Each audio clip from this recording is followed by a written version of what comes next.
오늘도 보현산매품 말씀을 보겠습니다. 지난번에 보현산매품 하다가 시간이 돼서 중간에 끝냈는데요. 이제 오늘 우리 시작할 곳은 우선 교재의 페이지 3페이지 독송본은 3페이지고요. 사경본은 11페이지를 보시면 이 세 개 중에 보현보살이 세존 앞에서 이 삼매에 든 것과 같이 이렇게 시작이 되죠. 지난번에 우리가 보현삼매품에서 보현보살이 삼매에 들었는데 그 삼매 이름이 일체제불 비로자나 열애장신 삼매였어요. 그리고 그 일체제불 비로자나 열애장신 삼매 경계가 어떠한지를 삼매의 최상용을 다 보여주고 있는 것까지 우리가 봤어요. 그리고 오늘은 보현보살이 삼매에 이제 들었는데 보현보살이 한 분이 아니고 그 내용을 보면 미진수 보현보살이 계셨다. 미진수.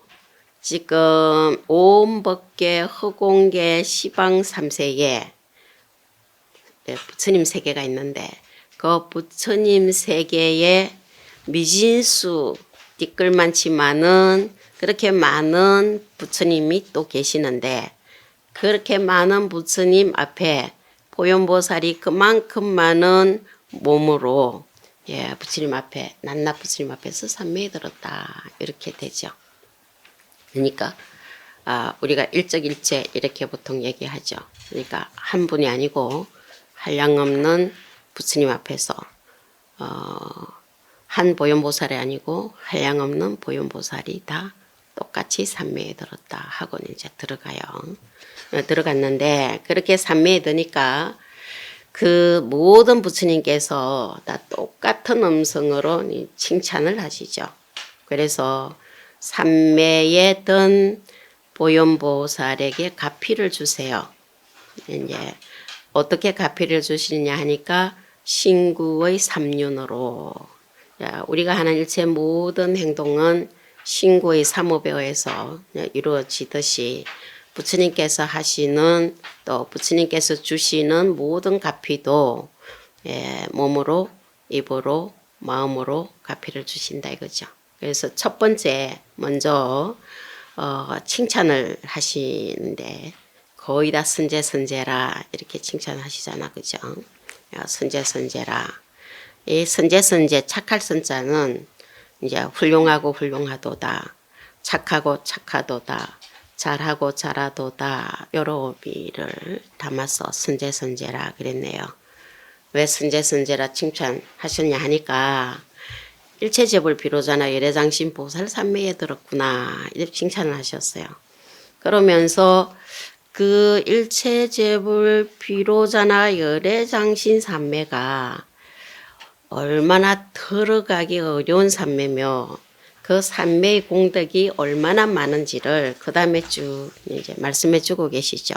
그래서 우선 보현보살이 이 열애장신 삼매에 들어가는 게 쉽게 들어간 게 아니다 하는 말씀이 이어져서 말씀이 되고 있어요. 어떤 힘으로 삼매에 들었느냐 하니까 어떤 힘으로 삼매에 들었느냐 하니까 모든 부처님께서 가피를 주셔가지고 그 힘으로 삼매에 들었다 이렇게 했네요. 그리고 그것이 비로자나 부처님의 본원력이다 이렇게 했어요. 본원의 본래 세운 원의 힘에 의해서 그 가피로 삼매에 들었고 그리고 또 보현보살이 모든 부처님의 행원을 닦은 힘에 의해서 삼매에 들었다 이런 말씀을 하셨어요. 옛날에 그 우스개로 옛날 버스가 등하교나 출퇴근 때 보면은 굉장히 사람이 많이 타가지고 이게 그때 말로 차장이라는 분이 그냥 자기 몸으로 그냥 문이 안 닫혀가지고 막아가면서 그래가 이제 출발을 시킬 때 가자고 오라이 했죠요. 그러니까 버스가 무슨 힘으로 가느냐 하니까 차장에 오라이트하는 힘으로 간다. 이렇게 얘기가 많이 됐어요.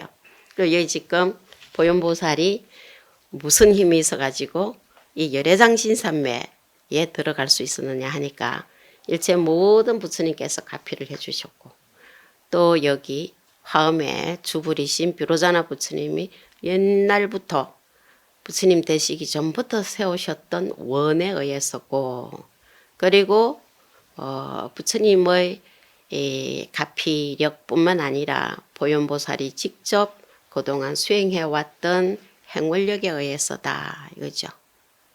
그래서 부처님께서 닦으신 행원을 보현보살도 닦아가지고 그 힘으로 삼매에 들었다 이렇게 해서 이것을 이제 세 가지로 삼매에 든 힘을 말씀을 해놓고 있는데 하나는 보현보살 자신이 수행한 힘이고 나머지 둘은 부처님의 가피와 본원력이에요. 그죠? 자, 그래서 부처님의 힘하고 보현보살 자신의 힘, 행월력하고 이래서 부처님의 힘을 일단 초회에서는 부처님이 우러러 받들으시는 부처님이에요. 가피를 주시는 부처님이시고 그래서 타력으로 봤어요. 보현보살 자기 힘을 자력으로 본다면 그러니까 자기 힘, 자력과 부처님의 힘, 타력이 합해져 가지고 그것을 자타불이력이라고 그래요. 모든 대성 경전에서 말씀되는 수행은 전부 다 공이라고 하는 공, 반야공의 바탕을 두고 펼쳐지죠. 그래서 우리가 반야신경에서도 공도리를 만나고 있는데 공하기 때문에 자기와 남이 둘이 아니다. 이것을 자타불이라고 그래요. 나는 나고 남은 남인데 나와 남이 둘이 아니다. 라는 것까지 알아야 되죠. 이게 자타불이에요. 나와 남이 둘이 아닌데 또 나는 나고 남은 남이다까지 이제 아는 거죠. 그렇기 때문에 자타불이기 때문에 뭐가 나올 수 있냐 하면은 대승의 모든 수행이 나올 수 있는 것. 그거를 자리 이타행이라고 표현을 하죠. 스스로도 이롭고 남도 이롭게 한다 하는 자리 이타행이 그거를 우리가 상구보리 하화중생 이렇게 하는데요. 환경뿐만 아니라 모든 대성에서 위로 보리를 구하고 아래로 중생을 제도한다. 중생을 교화한다라고 하는 상구보리 하화중생이 그것이 자타 불의에 의한 자리 이타행이다. 이렇게 말씀이 되죠. 그래서 화엄경도 대성 중에 대성경전이에요. 삼매에 드는 것도 부처님의 힘과 보현보살의 힘이 합해져서 그래서 삼매에 들었어요. 비로자나 열애장신 삼매에 들으셨네요.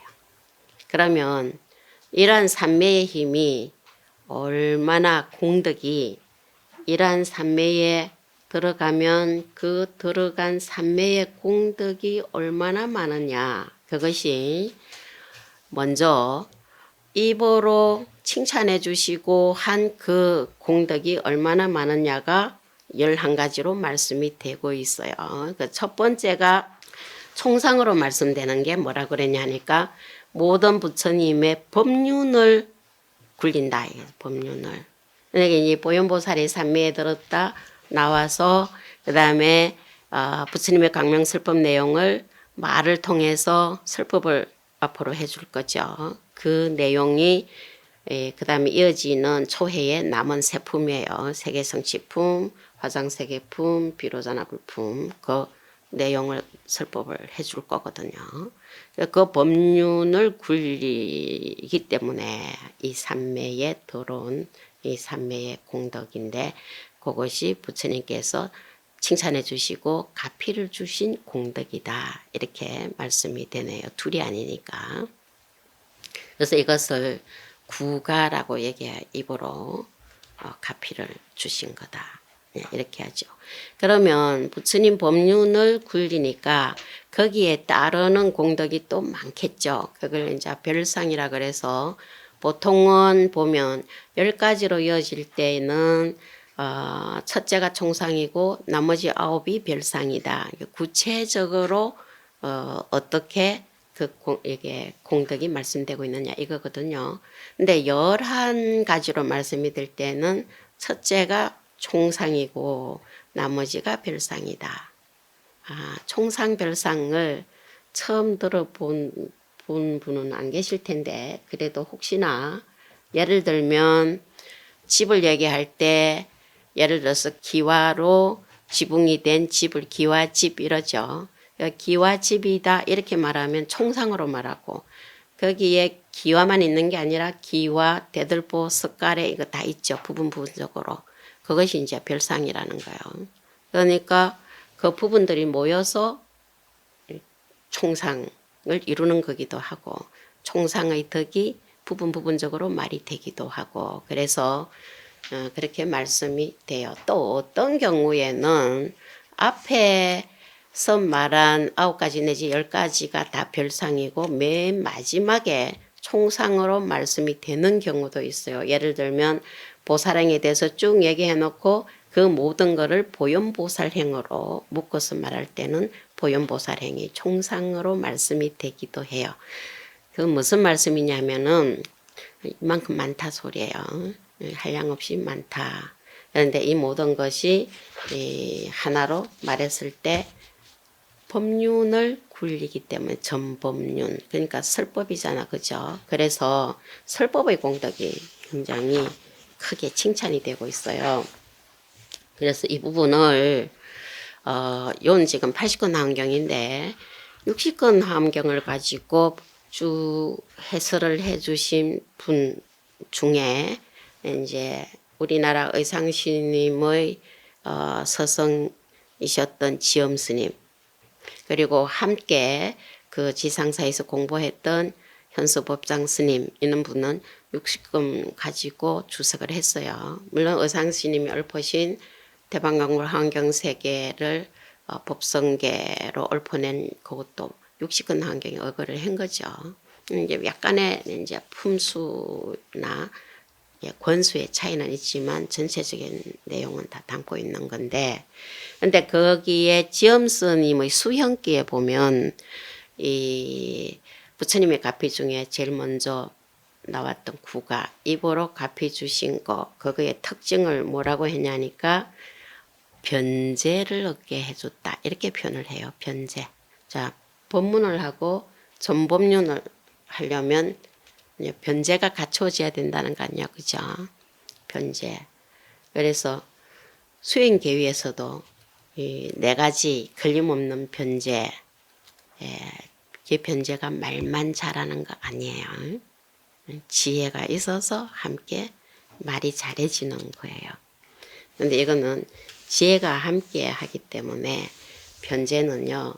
10지 전체 수행 가운데 그러니까 보살 계위로 보면 40계위가 있잖아요. 그 가운데 이 변제가 갖추어지는 자리가 다시 말해서 법사가 되는 자리가 어디냐 하니까 제9지예요. 그러니까 10지로 보면 마지막 법운지 앞에 법사의 자리예요. 그런데 40위로 보면 40가지 계위 중에 39번째가 사무예지변이라고 해서 변제가 갖춰진 자리거든요. 그럼 그 다음이 마지막이 법문을 설하죠. 그게 법의 구름이 충만한 법운지 자리예요. 부처님 법의 구름이 충만한 자리. 그래서 여기에서 부처님께서 칭찬해 주시고 입으로 여러 가지 이 가피를 주시는 게 변제가 온전히 갖춰지게 해서 그 다음에 나오는 설법이 가능하도록 해주는 공덕을 말씀을 하고 있다는 거예요. 그런데 이제 칭찬을 입으로만 하신 게 아니겠죠. 그거를 이제 뜻으로 신구의 삼업으로 하니까 뜻으로 이게 마음으로요. 마음으로 하는 것은 지혜를 온전히 갖추어 지게 해주시는 거다. 이래 봤어요. 그래서 이 의가는 지혜도 역시 총별로 무진장에 말씀이 되겠지만 총상적으로 말하면 뭐라고 말씀이 되어 있냐면은 일체 모든 지혜 성품에 다 들어가는 지혜를 주셨다 이거야. 그러니까 일체 지혜 성품에 다 들어가는 지혜니까. 그러니까 모든 지혜를 다 갖추게 해주셨다 이거죠. 그럼 구체적으로 그럼 그 지혜가 뭐냐 하니까 부처님 경계를 성취하는 지혜, 모든 세계가 이루어지고 무너짐을 아는 지혜 이래 나오겠죠. 모든 세계가 이루어지고 무너짐을 아는 지혜를 얻었기 때문에 그 다음 나오는 세계 성취품 설법이 바로 이어지는 거예요. 여기다 부처님의 의가라고 하는 가피에 의해서 이렇게 이루어지는 거예요. 그 다음에는 이제 신가 몸으로 우리는 신구어 이랬는데 여기에서는 몸으로 갚이 주시는 게 맨 마지막에 나오는데 한번 생각해 보세요. 부처님께서 입으로 갚이 주시는 건 칭찬과 함께 변제를 얻게 해주시고 마음으로 갚이를 주시는 것은 그 지혜를 얻게 해주시고 모든 것을 알 수 있는 지혜 설법 내용을 다 알 수 있는 지혜죠. 자, 부처님께서 몸으로 가피를 주셨다 하면 어떻게 주셨겠어요? 우리 스님들이 부처님한테 신가를 받았어. 몸으로 주시는 가피를 입었다. 어떻게 받은 것 같아요? 대부분 이게 마정으로 나요. 마정. 수기를 받을 때도 마정수기 이래죠. 정수리, 정자. 정수리를 만져주셨다. 이마를 만져주셨다 하는 거예요. 여기에 저 앞에 변상도를 한번 보시면 변상도. 그 앞에 보면 그림이 있어요. 그죠? 그 변상도 그림은 이 제7권, 제7권의 내용을 알기 쉽게 그림으로 보여준 거잖아요. 그래서 이 변상도에 보면 그림이 있고 그 네모 속에 글자가 있어요. 그죠? 그 글자는 이제 꼭 필요하다고 생각되는 글자로 설명이 되는데 한번 그거를 한번 보시면 맨 오른쪽에 우리가 책을 폈을 때 오른쪽에 대방광불 화엄경 제7권 변상 이래 돼 있죠. 한자로. 그러니까 대방광불 화엄경 80권 중에 제7권의 변상이다 이거야. 그러니까 7권 내용을 이제 바꿔가지고 그림으로 이렇게 보여준 거예요. 근데 그 맨 밑에 보면 주자가 하나 있죠. 요 주는 뭐냐 하니까 요것이 80권 화엄경이다 이 표시예요. 왜냐하면 80권 화엄경을 주본 화엄경이라 그랬어요. 여기 척천무후가 당나라 때 국호를 대주라고 바꿨죠. 그때에 80권 화엄경이 번역이 돼요. 그러니까 695년에서 699년 사이에 번역이 되죠. 그때가 이 척천무가 대주라는 국호를 썼을 때, 그래서 이것을 죽본 화엄이라고 하거든. 80을 또는 신경이라고도 해요. 왜냐하면 60권 화엄경이 먼저 번역이 되고 나중에 80권 화엄경이 번역됐으니까. 그래서 신경 또는 신본이라고도 하는데 주본이라고도 했기 때문에 이 80권 화엄경을 말하는 거다라고 보여주는 거죠. 그 중에서는 이제 제7권이 그 다음에 보면은 뭐가 나오죠? 보현삼매품 제3 이렇게 나와요. 그죠? 보현삼매품 제3. 조금 글자가 희미한데 보현삼매품 제3 그러니까 39품 중에 80권 화엄경의 39품 중에 세 번째 품이 보현삼매품이라서 보현삼매품 제3 이랬어요. 그리고 이제 쭉 왼쪽으로 쭉 가다 보면 품이 하나 더 있다 했어요. 그죠? 저 왼쪽으로 보면 세계 성취품 제4라고 돼 있어요. 그죠? 깃발이 크게 두 깃발이 지금 바람에 나부끼고 있는데 한쪽은 보현삼매품 쪽, 한쪽은 이제 세계 성취품하고 여기 이 품이 갈라지는 모습이 보이는데 요거는 이제 39품 중에 네 번째 품이에요. 제4라고 돼 있네요. 세계 성취품은 이제 다음에 볼 거고요. 오늘 그럼 보현삼매품은 그 바로 밑에 보현삼매품 제3 바로 밑에 보면 보현보살 입삼매정 요랬다 그죠? 그러니까 보현보살이 삼매정에 들어갔다 이거예요. 자, 삼매도 정인데 정이라는 말을 한 번 더 썼네요. 삼매정. 육식근 환경에서는 삼매 다음에 정수라는 표현을 한 번 더 썼어요. 정이라는 말을 정수로 번역하기도 해요. 바로 받았다 이렇게. 자, 그래서 입삼매 해도 되는데 입삼매정 이랬어요.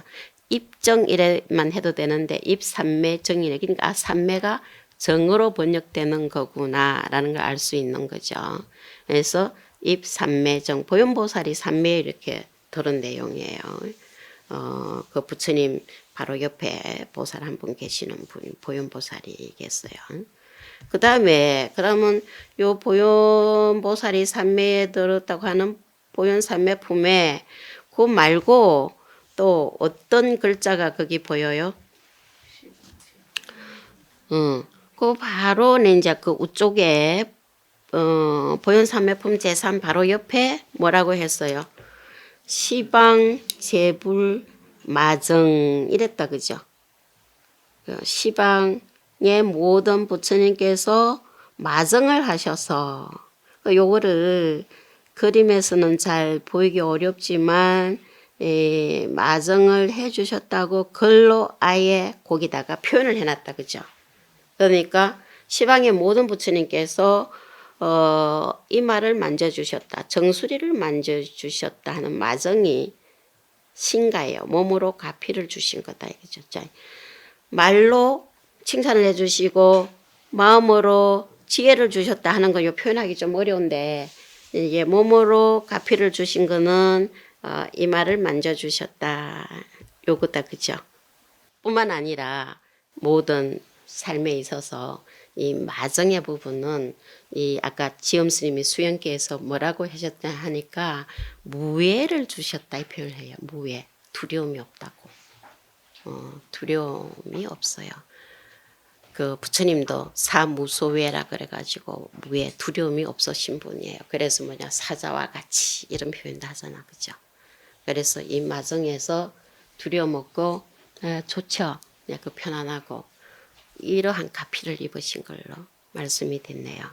야, 그래서 이 변상도에까지 그렇기 때문에 변제도 없고 지혜도 없고 그리고 두려움도 없고 그러니까 뭘로 해요? 그 다음에 이어지는 설법주로서 설법주 그러니까 설주로서의 자격이 충분히 삼매 속에서 다 이루어지네요.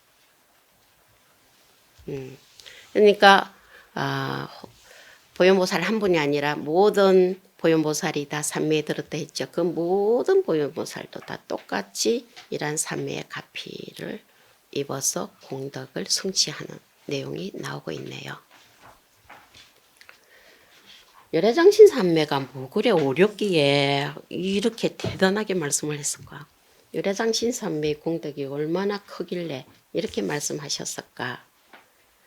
지난번에 우리가 봤는데 복습을 한번 해볼까요? 그죠? 삼매에 들어가는 입증이 또는 삼매의 공덕을 얻는 게 쉬운 건 아닌 것 같다. 그죠? 그러니까 우리도 그래 하려면 열심히 연습 삼아라도 들어가 봐야 되겠다. 그죠? 그래야 실제 들어갈 수가 있죠. 열애장신 삼매에 들어갔다고 했는데 열애장신은 놔두고라도 열애장신 삼매 비로자나 열애장신 삼매에 들어갔어요. 삼매가 심일경성이라 그랬어요. 마음이 경계와 하나 된다고 그랬죠. 하나인 상태이기 때문에 비로자나 열애장신 삼매에 들어가면 비로자나 부처님 경계와 하나가 돼요. 열애장신이라는 게 만덕을 다 함습하고 있다고 그랬죠. 비로자나 부처님과 하나가 돼서 비로자나 부처님의 모든 덕이 보현보살이 덕이 된 거죠. 그것이 가피를 통해서 다시 한번 확인된 내용들이에요. 여기까지. 자, 그러면 열애장신 삼매에 대해서는 앞에서도 말씀을 했어요. 그리고 이러한 야, 가피의 공덕에서도 삼매경계가 좀 읽어지잖아, 그죠? 비로자나 부처님과 하나 됐다 했을 때 그게 어떤 경계인가 이제 입증을 해서 가피를 입어봐야 확실히 알겠다, 그죠? 야, 그러면 먼저는 이제 열애장신삼매는 놔두고 삼매에 대해서 한 번 더 생각을 해보죠. 삼매.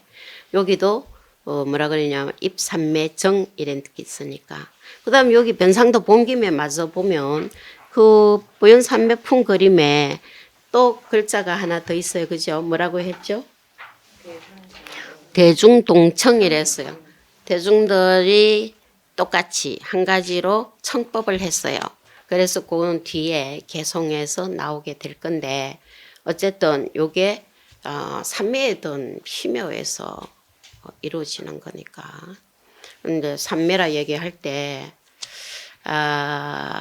지금 이 가피라는 말씀이 나와서 아는 것 같은데 가피가 또 뭔지 또 헷갈리는 분 계세요. 보통 부처님의 가피가 항상 함께 하시길 기원 드린다 이러면 굉장히 기분 좋잖아, 그죠? 이런 신구의 삼가가 다 이루어지는 거니까 가피를 입는다 그래요. 가피가 뭘까?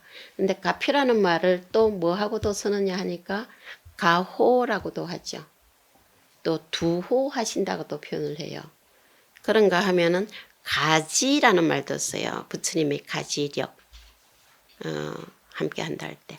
그러면 가피, 가호, 두호, 가지가 같이 서요. 그런데 이제 같이는 서는데 뭔가 약간씩은 다르니까 다른 표현이 돼 나왔겠죠. 가짜는 더할 가짜고 피자가 입을 피자예요.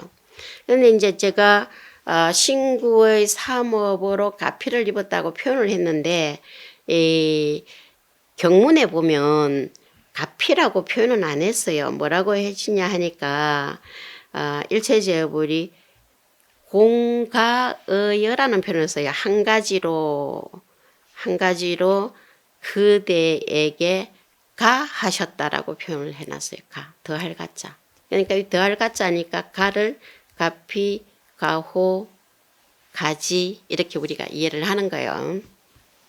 그럴 때 이제 뭘 입었느냐 하니까 부처님께서 우리들에게 물론 뭐 보살님도 함께 우리는 얘기를 하죠. 불보살님과 함께 중생들에게 힘을 주셔.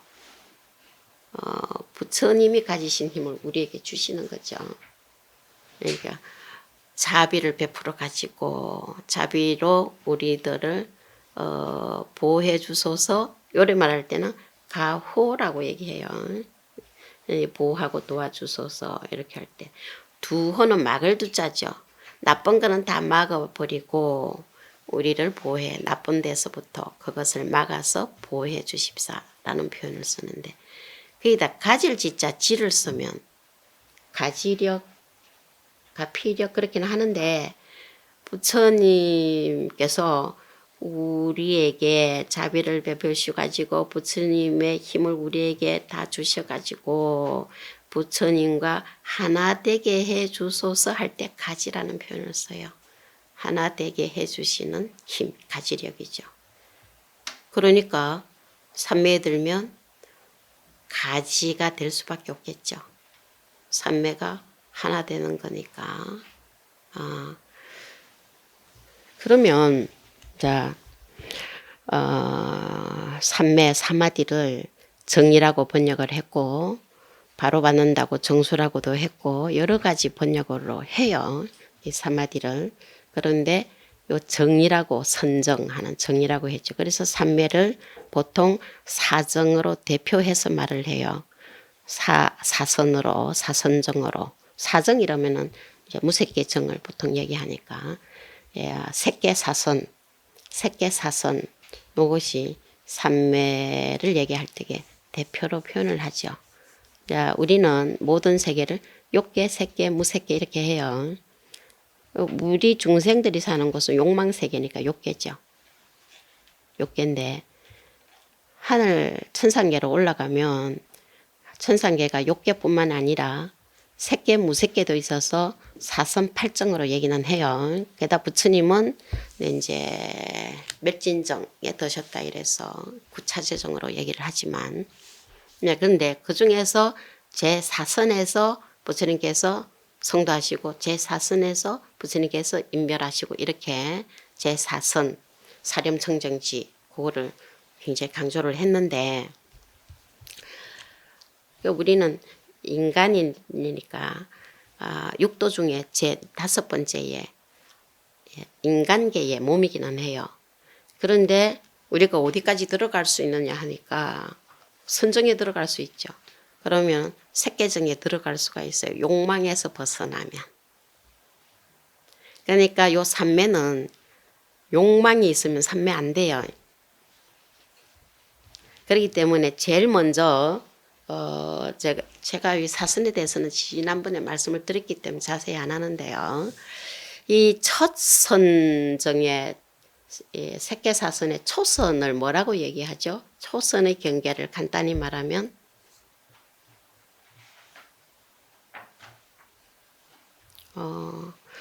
그게요.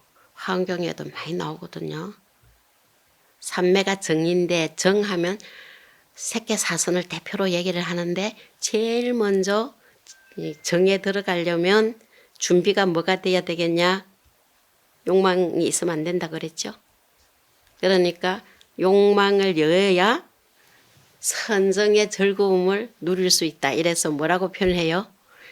이생희락지라고 얘기해요.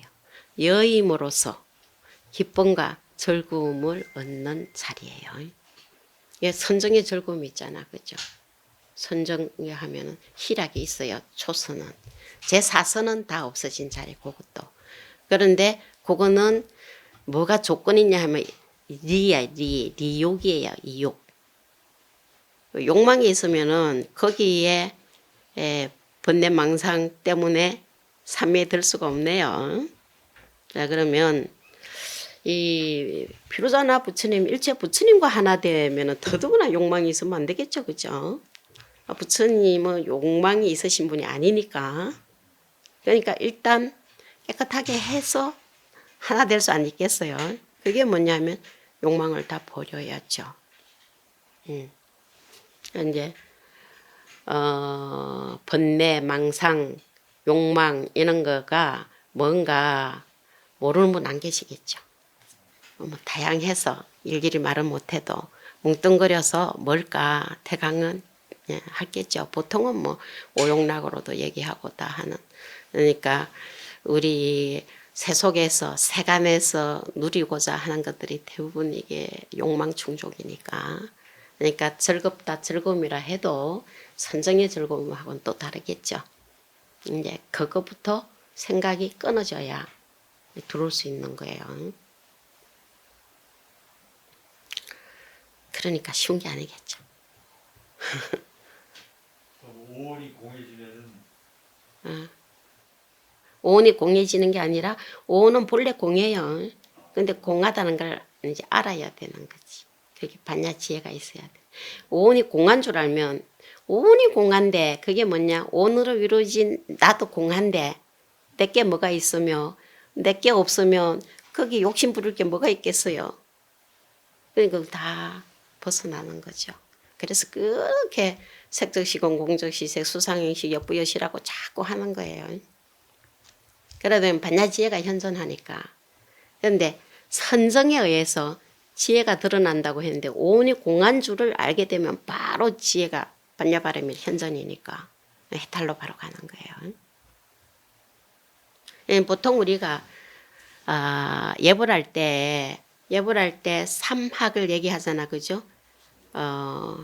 5분 법신향을 얘기하는 것 중에 삼학의 향이 있어요.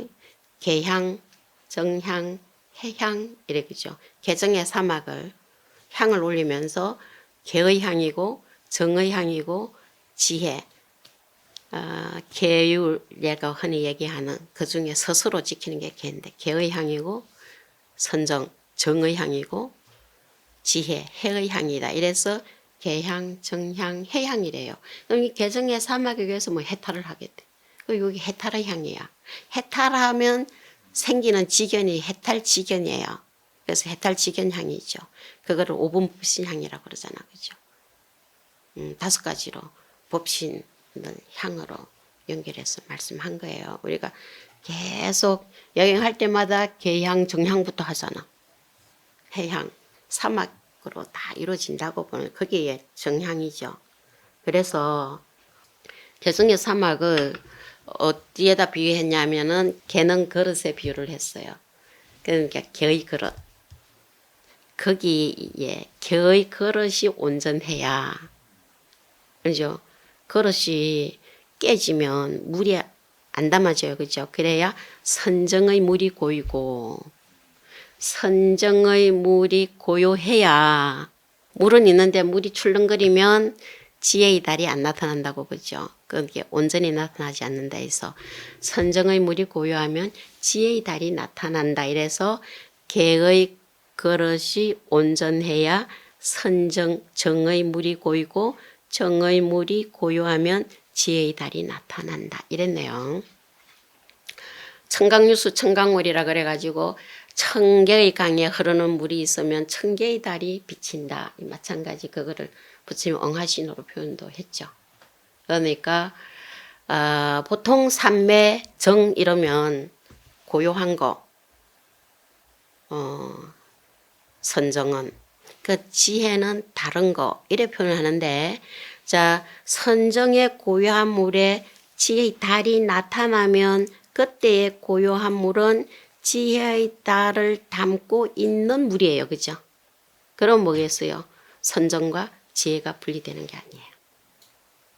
이제 정이 먼저냐 해가 먼저냐 둘이 동시냐 요 말을 하는데, 보통은 이제 우리가 표현을 하면 정의 물이 고요해야 지혜의 달이 나타난다 이러면 정 다음에는 이제 나중에 지혜가 나타난다 생각이 들 건데, 이게 그게 지혜의 달이 고요하면 지혜의 달이 바로 나타나게 되면 이렇게 정과 해가 함께 있는 거죠. 지혜의 달을 담고 있는 물이냐 아닌 그냥 물이냐 이 차이겠죠. 고요하지 않은 물은. 그렇기 때문에 이거는 정해가 함께 동시에 닦아질 수 있는 거다 이래 보죠. 그래서 지금 우리 보현보살이 들어간 삼매 보면 지혜를 가피로 의가로 막 받잖아, 그죠? 그게 지금 삼매 속에서 이루어지는 세계거든. 지혜가 막 갖춰지는 내용이 삼매 속에서 열애정신 삼매 속에서 보현보살이 지혜가 온전히 갖추어지는 그 내용을 부처님의 의가라고 표현을 했거든. 마음으로 가피를 주셨다 이렇게 표현을 했어요. 그 속에 다 이루어져요. 그래서 우리가 수행을 할 적에 뭐 지관 겸순이 정해 쌍순이 이런 얘기 해줘. 함께 닦을 수 있는 거죠. 그냥 정 따로 해 따로가 아니라, 그래서 육바람일 해도 선정바람일 지혜바람일을 달리 나누어 했겠지만 오행으로 얘기하면 지관을 같이 말하기도 해요. 지와 관. 지 쪽은 그친다는 거 아니에요. 선정바람일 쪽, 관은 지혜바람일 쪽인데, 그것을 일단은 따로 얘기했지만 동시에 얼마든지 가능한 걸 해서 정해 쌍수로 얘기해. 특히 보조국사 진울스님 정해 결사까지 하시잖아요. 정해 결사문에서 잘 보여주고 있다 이런데, 그런데 말이죠. 그거를 또 심일경성요랬거든요. 그러면 심일경성을 많이 착각을 해요.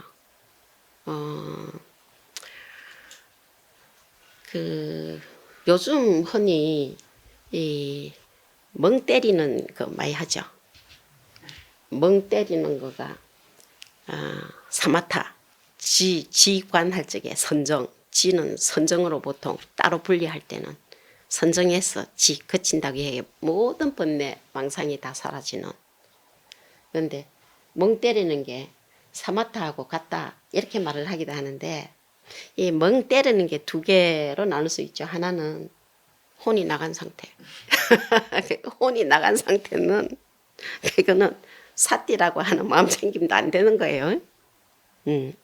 그죠? 마음 집중인데 사티가 마음 챙김이라는 게 마음 집중이라도 그도 하죠. 그런데 혼이 나간 것처럼 있는 분은 집중 능력이 없어진 거예요, 그죠? 근데 그게 아니고 보통 자발적 멍 때리기 이 표현을 하더라고. 그러니까 그거를 복잡한 현대사회 속에서 뇌를 좀 쉬게 한다는 거죠. 자, 뇌를 쉬게 한다고 그랬는데 삼매는 뇌를 쉬게 하는 게 아니에요, 그죠? 근데 멍 때리기를 통해서 조금 더 깊이 들어가면 마음 챙김이 돼 갖고 왜냐 쓸데없는 거 안 하고 오로지 보통 한눈 판다 얘기도 해요. 한눈 팔아. 그러니까 보통은 이제 아이들 학교 갔다 오거나 학교가 멀 경우에 또는 심부름을 시켜놓으면 제때 안 오는 경우 있죠. 그때 보면 어른들이 뭐라 그러냐 한눈 팔았다 얘기하죠. 한눈 팔아. 한눈 판다고 그러더라고. 두 눈을 다 똑같이 응시를 해야 되는데 한눈 팔아붙어. 딴 데로. 그러면은 멍 때리기 하고 정반대 느낌이 한눈 판다는 것 같은데 요즘 이 봄에 자 벚꽃도 저렇게 많이 피고 우운데 새싹도 돋고 한눈 팔기 딱 좋아 그죠? 하루 종일 돌아다니다 보면 하루 종일 한눈 팔았다고 느껴지는 수도 있어요. 근데 자 마음이 경계와 오로지 하나인 상태라고 했을 때 하루 종일 꽃 보고 나무 보고 돌아다녔다. 하루 종일 꽃 보고 나무 보고 돌아다녔다. 요럴 경우는 멍 때리기도 아니고 한눈 판 것도 아닌데 그렇다고 삼매냐 정리냐 아닌 것 같죠. 이게 마음이 온 대로 팔려가는 거 아까는 눈 팔았다고 그랬는데 한눈 팔았다고 그랬는데 눈 둘 다는 아니고 하나만 자기 일은 하기는 해요. 그런데 한쪽은 봐야 될 거 아닌 거 보는 거 이거 한눈 팔았다 하더라고. 그게 아니고 그 삼매 경계는 내가 내 마음이 뭐 눈을 통해서든 귀를 통해서든 뭘 통해서든 경계에 막 쫓아다니는 게 아니에요. 그러니까 마음이 경계와 하나 된다 했을 때 내가 내 마음이 경계를 따라다니면서 그거와 하나 되는 거냐 그거 아니라는 거예요. 그러니까 꽃 보고 새 보고 나무 보고 전부 다 그 팔려가는 수가 많이 있어요. 그걸 삼매 경계로 또 미화하기도 해요. 팔려가면 한눈 파란 거야 말하자면 눈 팔듯이 한 마음을 딴 데로 온 데로 돌아다니는 거는 산만한 거지 삼매가 아니겠죠. 자 그러면 어떻게 하나 되냐. 아 벚꽃을 보면 벚꽃을 내 마음으로 집어넣는 거냐 그래서 하나 되냐. 산을 보면 산을 내 마음에 집어넣어 가지고 하나 되냐. 내가 가는 게 아니니까. 그럼 산이 벚꽃이 나무가 내한테로 오는 거냐. 선지식의 해탈본문을 보면 나중에 구체적으로 다 나오겠지만 그래도 말씀을 낸 거니까 해탈상자를 보면요. 항상 장에는 생각만 하면 부처님을 뵙는데요. 경문에 그래 돼 있어. 그런데 내가 부처님한테 간 것도 아니고 부처님께서 나한테 오신 것도 아닌데 내가 항상 부처님을 뵈. 항상 함께야. 그죠? 그러니까 내가 경계에 팔려간 것도 아니고 경계가 내 속에 들어온 것도 아닌데 나하고 경계가 하나야. 그 심일경성이에요. 그러니까 거기에 삼매에 들어가려면 마음 집중이나 마음 챙기면 안 되면 안 되겠죠. 그러니까 기본적으로. 그리고 팔정도에도 정념이 있고 정정이 있어요. 정념을 마음 챙김, 마음 집중하는 사티로 얘기하죠. 정정은 삼매예요. 정이죠. 자, 그래서 그렇게 해서 들어오는 일들을 많이 해봐야지 되죠. 자꾸 이렇게 산만하지 말고 또는 혼침이나 도구도 아니에요. 자선할 때도 참선할 때도 혼침 도구 굉장히 경계하죠. 도구는 들뜨는 거고 혼침은 가라앉는 거예요. 그러니까 멍 때리기가 가라앉은 상태로 되면은 이건 혼나가는 거라서 아니에요. 그런데 자발적으로 모든 번뇌망상 쓸데없는 거 이런 거를 다 비워내면 그죠? 이게 사띠와 연결될 수가 있네요. 그러니까 쓸데없는 데 돌아다니지 말고 그러나 완전히 혼나간 것처럼 하지 말고 지금 현재 이 자리에 항상 집중하는 거 그것만 하게 되면 지혜가 이루어진다는 거 아니에요. 어쨌든 하도 말씀들이 많아서 한번 생각해 봤어요. 했는데 자 그렇게 할 경우에 여기에 보면 일단 번뇌망상 이건 아니고 그죠. 그리고 산란한 것도 아니고 혼심 도구도 아니고 넉나간 상태도 아니고 마음 챙김을 해서 모든 욕망도 다 여여가지고 집중이 된 상태면 그 삼매에 들어가면 지혜도 함께 해지는 그런데 여기에서는 비로자나 열애상신 삼매야. 고래가 비로자나 부처님과 하나가 되고 비로자나 부처님 경계와 하나 되고 비로자나 부처님이 나타내시는 신통묘용을 보현보살이 다 할 수 있고 그 삼매에 들었어요. 가만히 있는 게 아니에요. 텅 빈 게 아니에요. 그러니까 최상용의 묘용도 막 나타나는 거예요. 그거를 이제 앞에서 열애상신 삼매가 어떤 거다 하는 거를 앞에서 말씀을 해놨어요. 예, 우리가 지난번에 했다고 안 보고 왔는데 제일 먼저 어떤 게 주목이 되냐 하면은 자 부처님 경계와 부처님과 하나 된다 했을 때 어디에 들어갔다고 얘기를 했냐 하면은 그 삼매의 총체적인 거를 평등 부처님의 평등성에 들어갔다고 그랬어요. 평등한 성품. 불세계는 다 평등세계예요. 모든 싸움이나 투쟁이나 이런 거는 차별적인 세계에서 이루어지죠. 근데 이게 불세계는 평등이에요. 평등한 성품에 바로 들어갔어. 그러니까 모든 모양은 온 법계와 하나가 돼. 그래서 거기에 지혜, 자비, 원력이라고 하는 모든 신통묘용이 막 펼쳐지는 요게 삼매예요. 보현보살의 삼매, 보현보살이 들어간 삼매더라. 그죠? 여기까지만 하고 그렇게 해서 그 다음에 이제 삼매에 들어만 있는 게 아니고 출정을 해야겠죠. 그래서 이제 보현보살이 삼매에서 일어나는 말씀이 나와요. 나오는데 이 삼매에서 나올 때 모든 삼매에서 함께 일어나요. 삼매에서 나오니까 모든 삼매에서 그거를 자 열애장신 삼매 말고 일체 모든 삼매 이런 거를 근속 삼매라고 표현을 하죠. 그래서 화엄은 근속 장엄을 얘기를 해요. 우린 지금 요새 다 혼자 하는 거 좋아하는데 혼자 하는 거. 근데 이제 여기에는 주반중중이에요.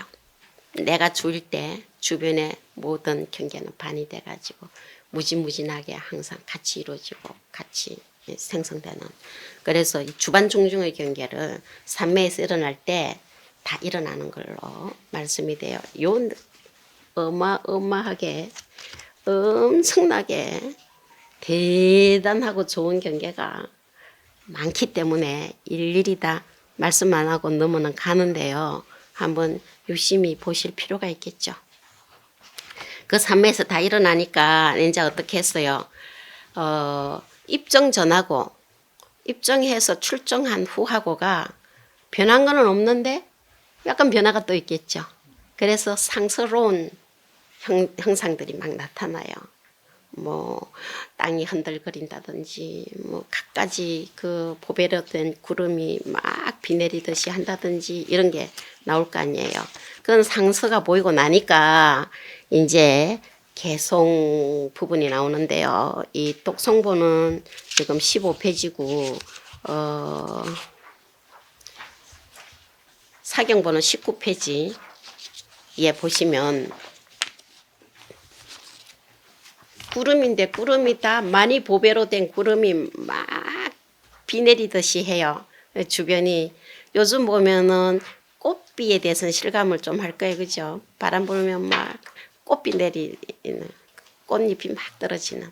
이제 요게 많이 보배 구름이 막 비 내리듯이 주변에 펼쳐지는 그 광경이 지나고 나니까 부처님께서 모든 부처님께서 모공 털 구멍에서 광명을 막 또 놓으세요. 그런데 부처님 털 구멍이 하나뿐인 거 아니잖아, 그죠? 그러니까 엄청 많은 모공에서 다 광명을 놓으시는데 그 광명 속에서 보현보살의 덕을 칭찬을 하세요. 모공 광명 속에서 보현의 덕을 칭찬을 하시죠. 개송으로. 그래서 그 개송이 10개가 이어지고 있는데 제 첫 개송이 뭐냐 하니까 뭔 칭찬을 또 하시냐 하니까 보현보살이 삼매에다 들어갔구나 또 칭찬을 하시네. 그죠? 야, 삼매는요. 화엄경 자체가 비로자나 부처님께서 해인삼매 속에서 설하신 거고 지금도 설하고 계신다고 했기 때문에 삼매에 함께 하지 않으면 이 대방광불 화엄경계를 확실히 알기가 좀 어렵습니다. 그러니까 삼매 다른 대승경전도 다 부처님 삼매가 다 강조되고 있는데 화엄경에는 백천삼매라 그래서 무진장한 삼매 얘기가 계속 나오죠. 현수품에도 십종삼매 얘기가 나오고 여기 삼매가 그림이 떡이 아니라 우리가 삼매 속에서 삼매 공덕을 누릴 수 있어야 될 것 같아요. 그래 하려면 쉽게 안 된다 했죠. 자타부리력이 함께 해야 이 어마어마한 삼매 경계가 맺게 되는 거예요. 그러니까 우리는 보통 이제 바람일행으로 바로 나가는데 그죠? 육바람일, 십바람일로 바람일행으로 바로 나가는데 보현보살이 보현원행인데 관행이란 표현을 하죠. 관을 해야 돼요. 삼매의 경계에서 펼쳐지는 거라서 그걸 동시에 해야 된다고. 자비행을 해도 내 마음 속에 자비심을 관해 봤을 때 바로 행동이 자비행으로 나올 수 있다고 보는 거니까. 그러니까 모든 바람일행이 그 주인공이 나니까 내 마음이니까 그 내 마음에 모든 공덕이 함장되어 있는 것을 살펴보고 바로 실천행으로 나가는 게 몸으로 입으로 마음으로 하는 수행들이에요. 자, 그래서 이제 부처님께서 보현보살이 삼매에 들었구나 하는 칭찬을 하셨네요. 그런데 이제 그 다음에 그 하나만 보면 보현보살의 몸모습은 허공과 같아서 보현신상 여허공 이랬어요. 보현신상 여허공. 보현. 독성본은 17페이지에 보면 한문어로도 돼 있죠. 보현신상 여허공. 그런데 이제 사경본에선 번역만 돼 있기는 한데 보현보살의 몸모습은 허공과 같아서 보현신상은 여허공해서 의진이주 비국토 이랬어요. 진, 참됨을 의지해서 머무른다. 보현보살 계시는 데가 진실한데요. 진실한데. 그래서 의상스님은 진실한 걸 선지식이라고 말씀하셨어요. 진실 선지식. 요즘 진실함이 그 진실한 엄청난 가치가 잘 안 드러나는 것 같아요. 그죠? 그래서 서로 못 믿어 그러고. 참됨에 의거해서 머무르고 우리 이게 현상계 국토가 아니다 이랬네요. 현상계 국토는 성주계공 생주이멸하는 경계예요. 그죠? 그러니까 있다가도 없어지고 없다가도 또 생겨났다가 변해가는 거니까 무상한 거니까 거기에 계시면 보현보살도 사라질 수도 있겠네. 그게 아니에요. 그래서 의진이주 비국토다. 그럼 뭐 하시느냐 하니까 수제중생 심소욕하여 중생들의 마음에 하고자 하는 바를 따라가지고 시현보신등 일체로다 이랬어요. 보현신이니까 넓은 몸이에요. 몸도. 넓은 몸을 시연 나타내어서 등 일체에 평등해요. 일체에 다 두루두루 다 나타난다 하는 칭찬을 여기 해주시네요. 자, 그래서 이 부분은 나중에 우리가 환경 다 끝나고 나면 환경을 다 보고 나면 맨 마지막에 선제동자가 보현보살에게서 보현행원을 성취하는 걸로 마무리될 때 한 번 더 봐야 될 개송이기도 해요. 선제동자가 보현보살을 어디서 만났나? 만나야 될 거 아니야, 그죠? 그럴 때에 하음 교가들이 이 개송을 주목하라고 했어요. 그래서 요거는 그때 가서 우리가 한 번 더 보고 그래 하니까 이제 거기에 있는 대중들이 다 보현보살 또 찬탄을 하면서 설법을 해 주십사고 청을 해. 그래서 마지막 개송을 마지막 바로 전 개송과 마지막 개송을 보면 어떤 청법을 하느냐 하니까 국토문화 덕성립 이랬네요.